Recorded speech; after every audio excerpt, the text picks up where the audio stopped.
Warning, this episode contains brain food that will lead to improved emotional and social intelligence.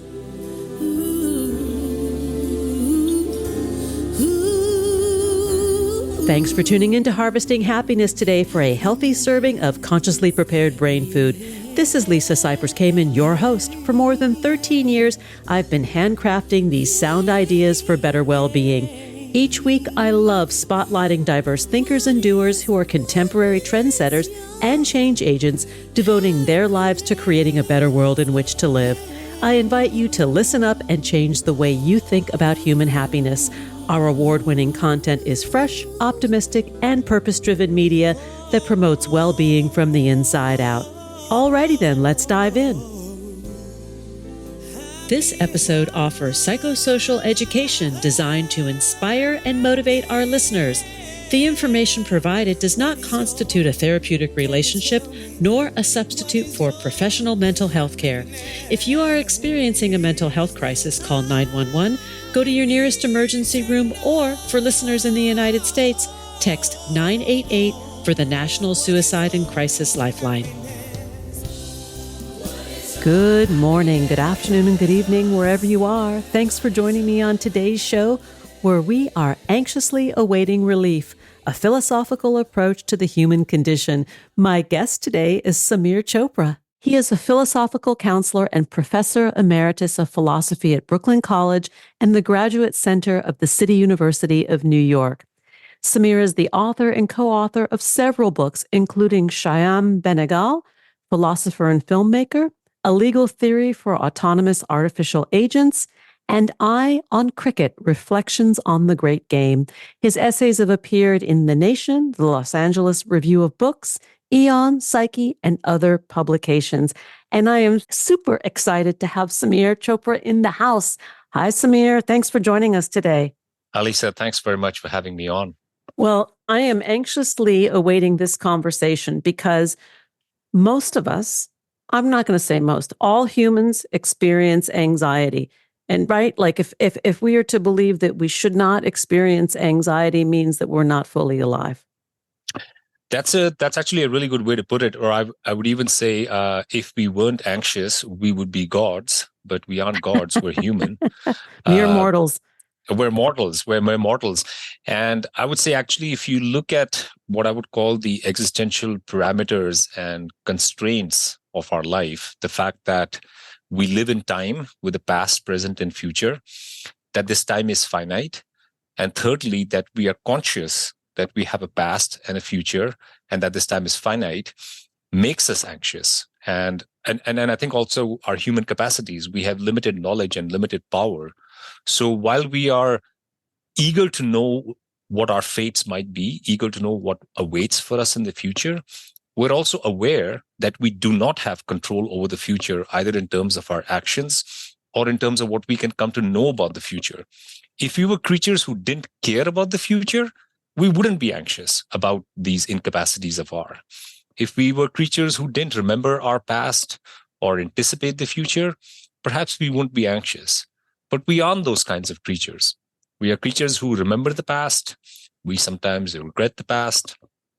We are eager to move into the future because we have plans. We are worried about the failure or the success of those plans. So I think given this kind of being, which lives in time, this time is finite and it is conscious, this kind of creature is going to be anxious, right? So I say anxiety is inevitable in that sense for the kinds of creatures we are. If you wanted to be a little witty or a little pithy about it, you could say to be is to be anxious. Let's talk a little bit about the traditional psychotherapeutic model for dealing with anxiety versus the philosophical counseling approach, because they're very different, right? What I've heard you just say is you have validated and normalized that anxiety is a fact of the living, right? If we're here, we will experience it, where traditional therapeutic models look at the desire to eradicate suffering by multiple means, whether it's through medication or talk therapy or methodologies of therapy. The idea is to eradicate. And maybe that's not such a good approach. Yeah, I think that's a really good point. There's a fundamental difference in thinking about anxiety as something that is inevitable and a component of one's life, and thinking about anxiety as a disease or a problem and something that needs to be, as you said, eradicated from our lives by any means necessary, right? So I think the first approach will require us to accept anxiety into our lives and to almost accept that it's going to take up a certain amount of space, and it will move us towards finding ways to live with anxiety, to develop resilience in the face of anxious moments. The second moment, I think the second approach can sometimes even cause a certain amount of anxiety, because you might feel, I was promised that I was going to be able to eradicate anxiety, and yet I find myself I find still that amusing. anxious, right? There's a sense in which if someone tells you that something, that there is a solution on the way and the solution doesn't work, that can actually make you more anxious about it. It can piss you off. Exactly. Now, in saying all of this, I don't mean to downgrade or in any way diminish the suffering of those people who suffer terribly from anxiety. We know that some people are incapacitated by anxiety. We know that some people, often report that anxiety makes it unable, makes it very difficult for them to live the kinds of existences and lives they want to. I don't mean to diminish any of that suffering. What I do want to be a little bit cautious about is, I think, two things. One is responding to anxiety as if it's a kind of medical condition and being sort of trigger happy in prescribing medications and, magic brews and potions about whose effects we don't fully yet understand. And secondly, I think in following that medicalized model, we might be taking our eye off the various social, cultural, and political formations that might be making us anxious. In my book, amongst the many approaches I talk about, there is the kind of materialist approach. Like, why are we anxious? Is it because our world is constructed in such a way that the choices we have to make us especially anxious? We live in the United States. I don't think it's an exaggeration to say that for the majority of Americans, even the slightest medical affliction can make us very anxious, because if our minds were to go down that rabbit hole of thinking of what could happen to us, a trip to the hospital could very easily mean my family, losing our home and being out on the sidewalk, so to speak. Yeah. Right.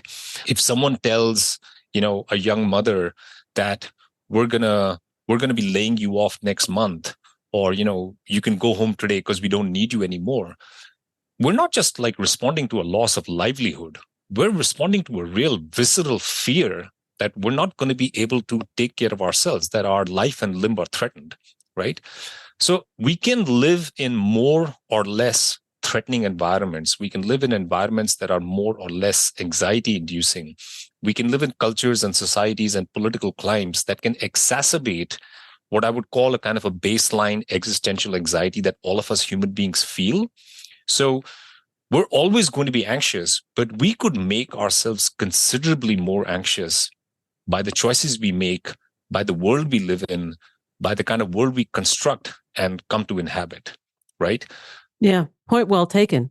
That sometimes in the pursuit of free choice and free will, we undermine our own well-being. Very much so. Very much so. I think this is sometimes there's an example I use in my book. When I go out shopping for insurance plans, I'm thrust into this bewildering zone of options, deductibles, co-pays, prices, which plan should I take? Fine, I'm exerting my choice and my freedom, but I don't think people sometimes understand that having to exert certain kinds of choices can actually inhibit my choices in other areas. And if one choice is actually taken care of and set, it frees me up.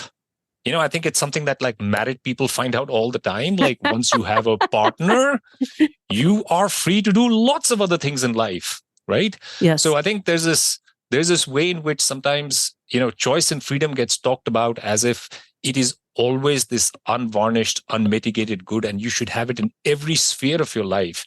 Well, choices cause decisional anxiety. And to be constantly thrust into spaces where you have to make choices again and again and again can be quite anxiety inducing. Perhaps if some things were secured for us, it's like someone saying, you get to choose your parents every week. Wouldn't that be great?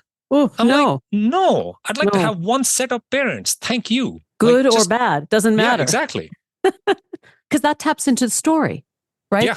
Yeah. Which we talked about before we started recording our interview about the story or the narratives that we tell ourselves about our experiences and ourselves, and how that plays into our anxiety or our subjective well-being.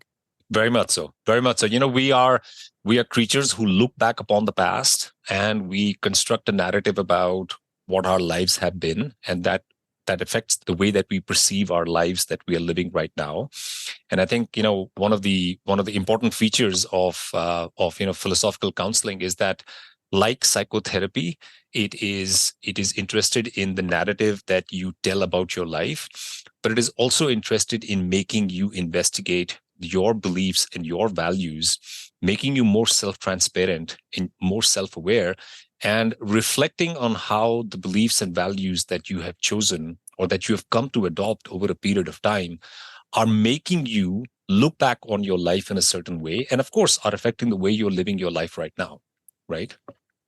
And I think all of that has to play a role in the kinds of things that we make ourselves anxious about, and the kinds of things that in some ways we were bound to feel anxious about, right?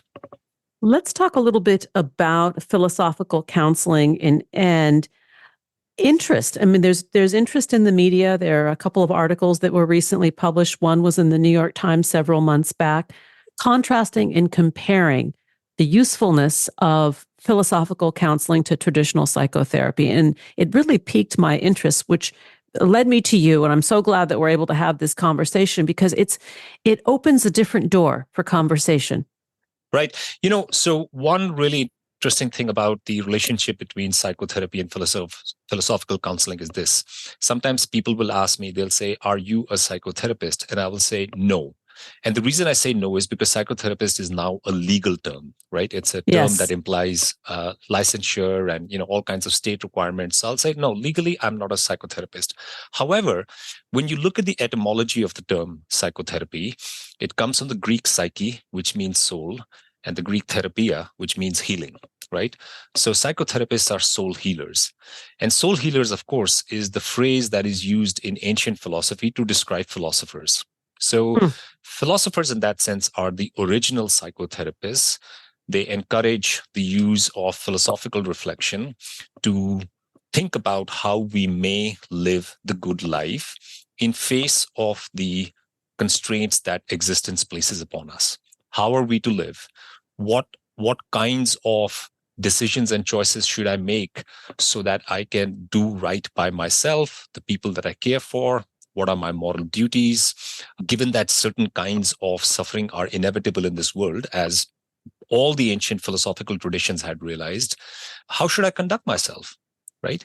Now, these are questions that have been around forever, and philosophers have been thinking about them forever, right? And I would say in the ancient philosophical traditions, the notion of philosophy as therapy is actually quite overt. You find it in the ancient Greeks, you'll find it in Buddhism, you'll find it in Indian philosophy, that the greatest achievements of the philosopher or the thinker are always that he or she is able to bring herself or himself into consonance with the universe, with the existence, and find some measure of harmony, peace, and contentment.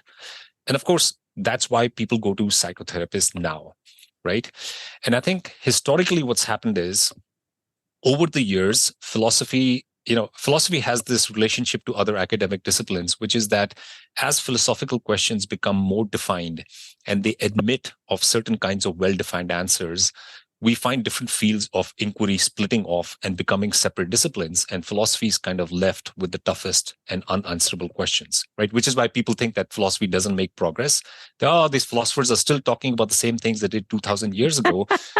And I would say, have we changed that much? Actually, have human needs really changed that much? Really, exactly.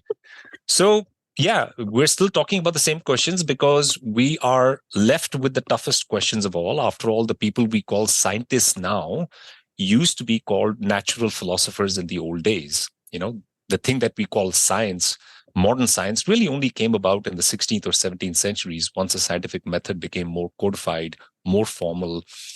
So I think what's happened between psychotherapy and philosophy is that philosophy became more specialized. It kind of became more academic.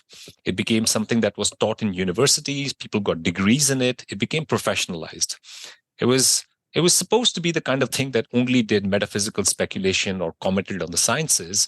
And psychology branched off as a separate field. If you think of people like David Hume and John Locke, if they were teaching and writing today, they would be in departments of psychology and they would be considered cognitive psychologists because they were concerned with how the mind worked, how it acquired knowledge, how we form beliefs. And so what's happened is that these specialized psychotherapeutic regimes have developed, right? We have psychoanalysis and many of the different spin-offs of psychoanalysis. But in all these disciplines, if you go into their foundations, if you look at the histories of these disciplines, if you look at the histories of the founders, they were philosophers. They were philosophers. If they weren't philosophers in degrees, they were philosophers in orientation and attitude. They used philosophical models about the human mind, about what human nature was like, about what human existence was like. They kind of put an empirical, framework, around this, and they built up certain methods. But if you look at the methods, if you look at the kinds of questions they're concerned with, the assumptions and models that they work with are philosophical. Sometimes the methods are even philosophical.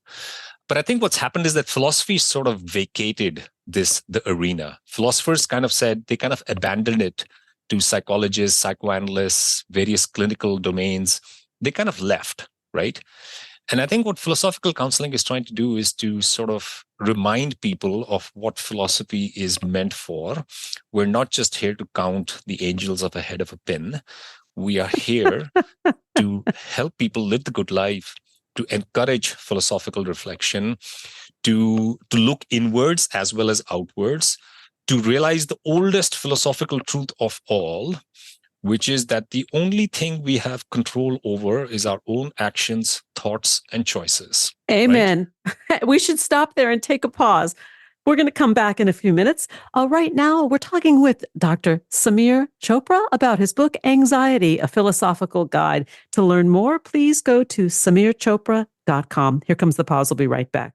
Hang on just a second here. Before we take that break, I want to remind everyone about the pleasure of looking good and having good hair days.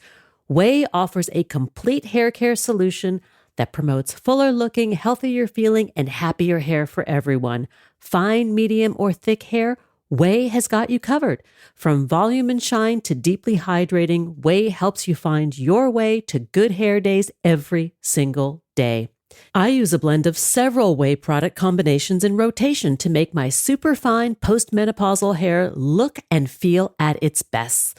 My favorite Way product is their leave-in conditioner that makes my hair feel soft, silky smooth, and smelling like I'm on vacation. Not sure of your hair type? Take Way's hair quiz to find out. You can also stock up and save with 32-ounce shampoo and conditioner refill pouches. Treat yourself to great self-care and good hair days with Way's best-selling products. Live life your way and really mean it. Wash your way to healthier hair with shampoos and conditioners made just for you. Go to theouai.com and use code HH for 15% off your entire purchase.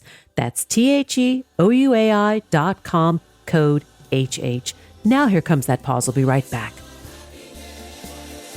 Each day we have the intellectual freedom to be happy or the liberty to be miserable, regardless of external circumstance. If you or someone you know is struggling with mental health, seek support because good psychological health is vital in the achievement of a happy and satisfying life. Visit harvestinghappiness.com for psychosocial educational resources to boost emotional and social intelligence. Like what you hear on Harvesting Happiness? Sharing is caring. Pay it forward by spreading the word to your community and through social media. Subscribe, listen, and share hundreds of downloadable episodes from wherever you get your podcasts. Connect with and follow us on most social media channels. And we're back, anxiously awaiting relief, a philosophical approach to the human condition. Let's get back to the conversation with my guest, Samir Chopra.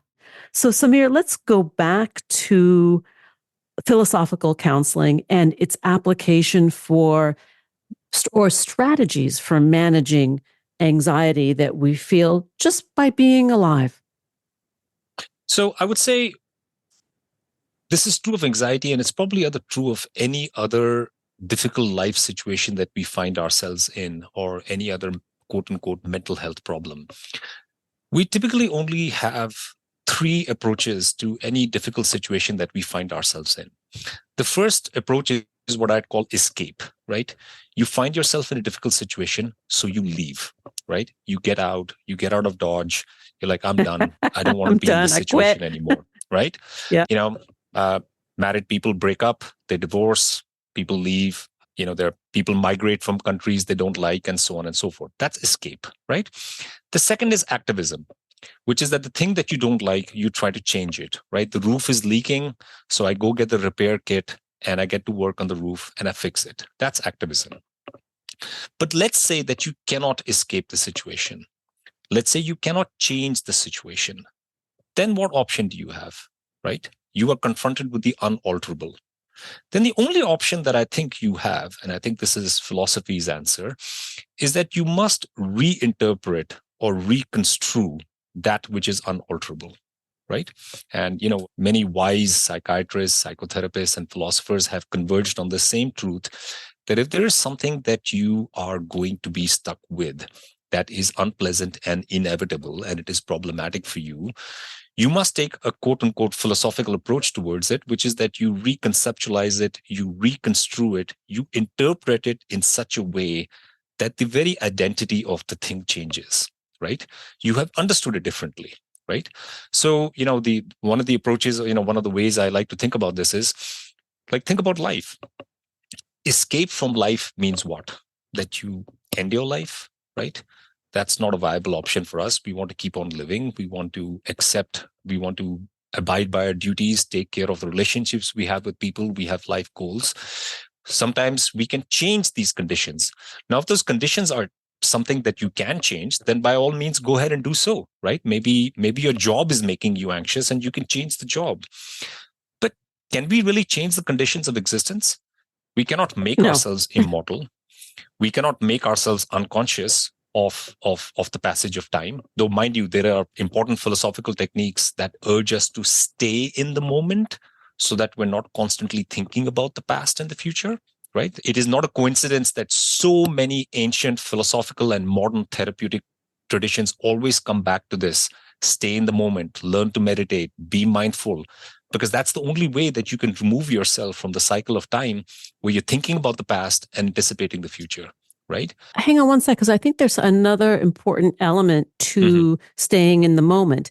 And that is that 99.9% of the time, the moment that we're in is just fine. Yeah. Yeah. The calamities occur are events that occur outside of the moment. Very true. We are either regretting the past or we are anxiously anticipating some bad thing that is going to happen to us in the future, right? Or, and I sometimes call anxiety anticipatory fear, where I think that something bad is going to be happen to me in the future. So I start anticipating how I will feel at that bad point, right?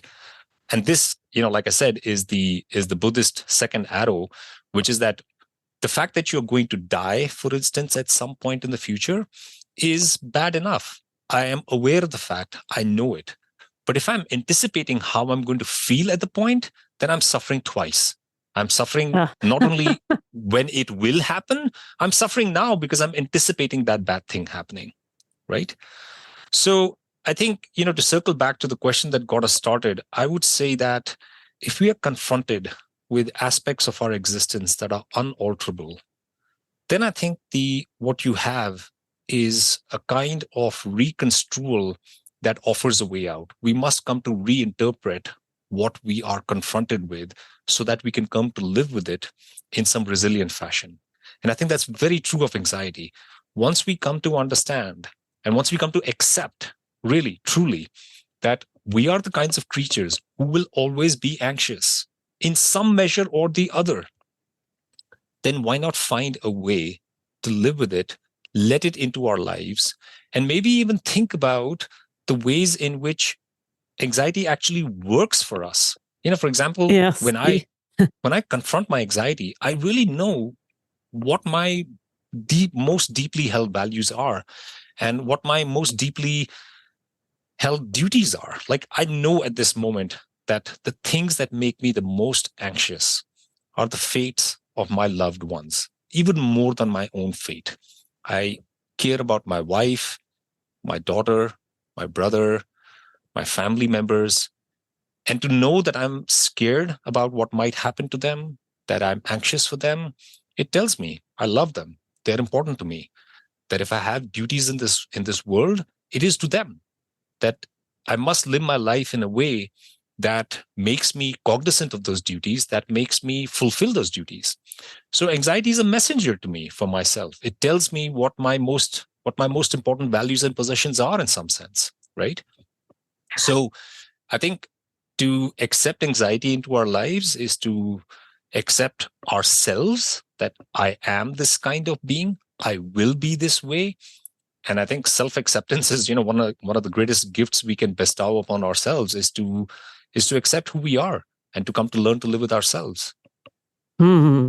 And, it's interesting you say that, because when we reject parts of ourselves, right, we project that judgment or lack of acceptance onto others.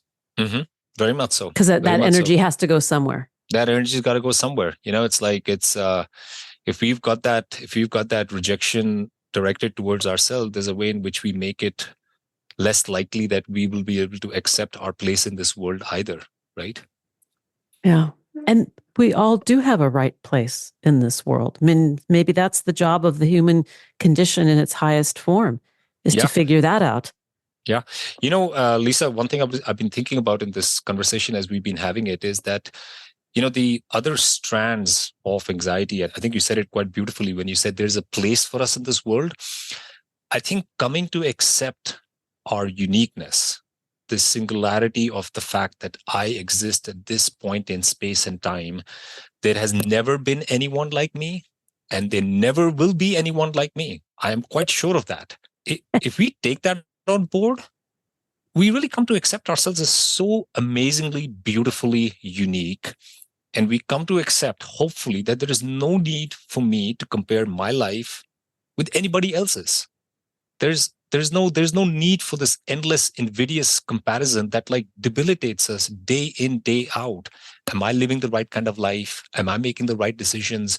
Is my partner, beautiful enough? Is my child precocious enough? Do I have the right kind of job?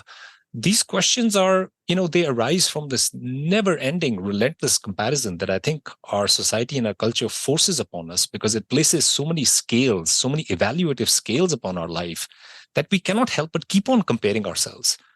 But if we accept our uniqueness, that I am who I am and there's nobody else like me. I mean, think about what an amazing thing that is to It's say about vast.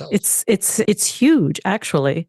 It really is. Like we're so, we're like, when they say like no snowflake is exactly like another one, or no crystal is exactly like another one. I'm like, yeah, and we're just like that. We are completely and beautifully unique. In the history of the universe, there's been no one like me, right? And there won't be. So, like, we take that uniqueness on board, it kind of lends a beauty to our lives, which, our lives are beautiful regardless of whether I do anything that my society approves of or not. They just are, just by the fact of being in some ways. And regardless of being anxious or not, like Exactly. that the anxiety coexists with this uniqueness. Beautiful. Yeah, Right. exactly. Okay. So yeah, there it is. I'm at times we're all anxious, but what I hear you say so beautifully, or I'm paraphrasing what I'm hearing you say, is that the relationship to the anxiety, the relationship to ourselves, the relationship to our place within the world actually is the issue. Yes, very much so. Very And when much we so. get right with that, if some of these things, it's like a weight is removed from our shoulders. Yeah. I think, not to sound too sweeping or too broad or too pompous, the disjunctures between our states of mind the disjunctions between the states of our mind and the world outside, those differences are what cause us unhappiness or dissatisfaction. And so, in some ways, I would say the philosophical approach or the philosophical attitude to life is that we find a way to bring ourselves into consonance with the outside, with all of the rest of existence in such a way through our beliefs, our values, and our actions, so that we can live the kinds of lives we want. And we can figure out which goods are the most important for us in our life to have. And, when I think of Freud's theories of anxiety, he offered three different theories of anxiety. And his central one centered on anxiety arising from our fear of the loss of love. And I think in my work in philosophical counseling, in my work as a philosopher, I think one of the things I've come to realize is that human beings want and need and should have love in their lives. And many of us, if not most of us, are anxious because we are fearful about losing love. And of course, death is the ultimate form of the loss of love because we lose everyone that we cared for. But I think even in our daily lives, we are scared about social disapproval. We are scared that we will make choices that people will disapprove of. We are scared that our family and friends will not love us enough if we don't make the right kind of money or don't have the right kind of success or don't make the right choices. And I think that's why religion appeals to some people, because we are told that there is a source of love that is never ending, that is infinite, that will take you into its bosom no matter what you do. That's got to provide us some kind of cosmic reassurance, right? That I will be in some ways not alone and taken care of. And I think that's the ultimate solace that I think at some point we all are looking for. And anxiety reflects that kind of fear as well, that we might not have it. I love what you just said about the cosmic reassurance. That is, those words, they connect, Yeah. I think that whether we are religious or not, whether we're spiritual or not, sort of the understanding that somehow we are in the rhythm of this existence, is comforting. It's comforting, yeah. And I think that's one thing that love really does for us. Love tells us that there's a place for us, that there's a place for you no matter where you go, no matter what you do. And I think that's why we like the kind of love we received early in our lives. If we were lucky enough, we got the unconditional love of our parents.